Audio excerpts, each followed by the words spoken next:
ராதிகா அந்த வீட்டை காலி பண்ணானதும் நான் ரொம்ப சந்தோஷப்பட்டேன். ஒரேடியா போய் தொலைஞ்சிடுவான்னு நினைச்சேன். ஆனா உங்க அம்மா சும்மா இல்லாம அவளை கூட்டிட்டு வந்துட்டா. ஆனாலும் ரொம்ப காலத்துக்கு அவ இங்க இருப்பான்னு எனக்கு தோணலப்பா. அவ இங்க இருந்து போயிடுவா. அத்தோட எல்லா பிரச்சனையும் முடிஞ்சிடும். ம், பாக்கி அவங்க கோப்பியும் சேர்ந்துருவாங்க. அப்படி ஒண்ணு மட்டும் நடந்தா ரொம்ப சந்தோஷமா இருக்கும். பாட்டி, என்னடா? இல்ல ஊருக்கு போயிட்டு வரும்போது அப்பா கிட்ட எதான் பேசுனீங்க, இப்பவும் அதைத்தான் சொல்றீங்க. அப்பாவும் அம்மாவும் சேர்ந்து வாழணும்னு. அது எப்படி பாட்டி நடக்கும்? ஏன் நடக்காது?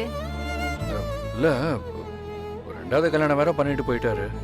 திரும்ப எப்படி அம்மாவோட